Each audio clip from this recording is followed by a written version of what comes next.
Welcome Sagittarius, your in-depth weekly forecast for week commencing the 27th of May for the Ascendant, the Sun or the Moon.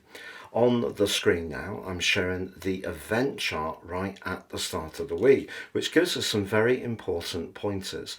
Not least, we always have to be mindful of the ruler of each sign. In your case, Jupiter is right on your 7th house cusp.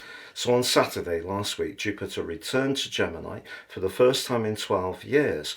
This does give you a potential to grow your interactions with others over the next 12 months.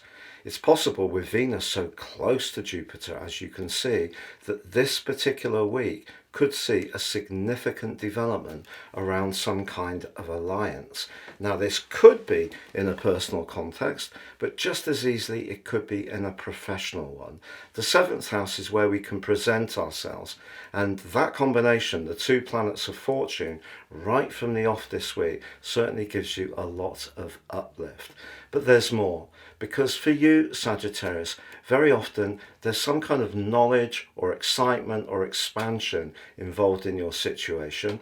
And because Pluto, the planet of truth and transformation, is right on your 3rd house cusp, very much about the quick exchange of ideas, the way you can arc into people is going to be very persuasive, very passionate, but also potentially very meaningful. So don't underestimate the value of the interactions you can have as this week begins. It could be very intense, but very interesting too. Now, the moon does start this week in your 2nd house. It is detrimented in Capricorn, but this can see you just thinking about your personal finances.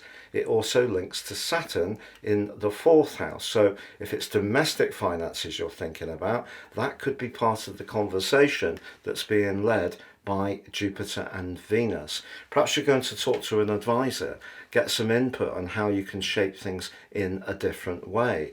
But one of the things you can do at the start of this week, Sagittarius, is grapple with some details, something that sometimes can be a little bit dull for you, because Saturn links along with the moon back to Mercury in the most precise part of your situation. If you do need to sift through information, put a budget together, perhaps declutter where you live, sell off things you no longer need, perhaps sort out some cupboards to make your abode that much more ordered. All of these things can be something that gives you a lot of uplift as this week begins. But as it goes on, the gliding moon makes its way by Thursday into your 4th house, where Saturn and Neptune are. Now, over the last year, Saturn has certainly been asking some questions about where you live, how you live there, and also your family relationships, but also your relationship with your own emotions. And on Thursday, there is a quarter moon with the Sun in your 7th house. Maybe you can find yourself caught between two different people who see things in a very different way. You may be close to both of those people and find yourself as an almost cosmic ref, which you may not appreciate. But it's also possible that if you're trying to express how you feel around an emotional issue, however much another person may superficially seem to be tuning in, you may not feel they're quite getting your message. And that energy can amp up by Friday. But what can also happen towards the end of this week is that because Mars, the planet of passion, connects with Chiron midweek, that's giving you a lot of thrust to express your ideas and also showcase your talent.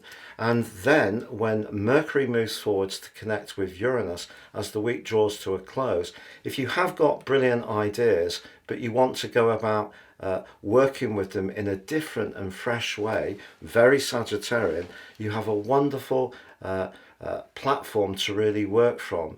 And therefore, if there is something that's a little different in your situation that requires a fresh or innovative approach, it can work well for you. The one thing I would say, however, is you could be feeling a little bit of nervous tension as this week draws to a close, because Mercury governs the nervous system. Uranus is an electric energy, and the host, the 6th house, Taurus, can resist change. So it's not very flexing.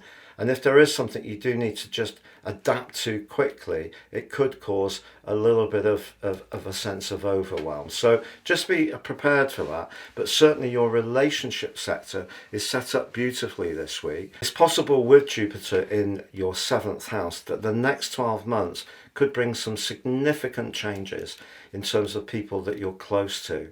And that in itself is very exciting. But as ever with Jupiter, we can't take it for granted. We have to put the work and the application in too. It's been a real pleasure being with you. Have a great week. If you've yet to subscribe, please do so now.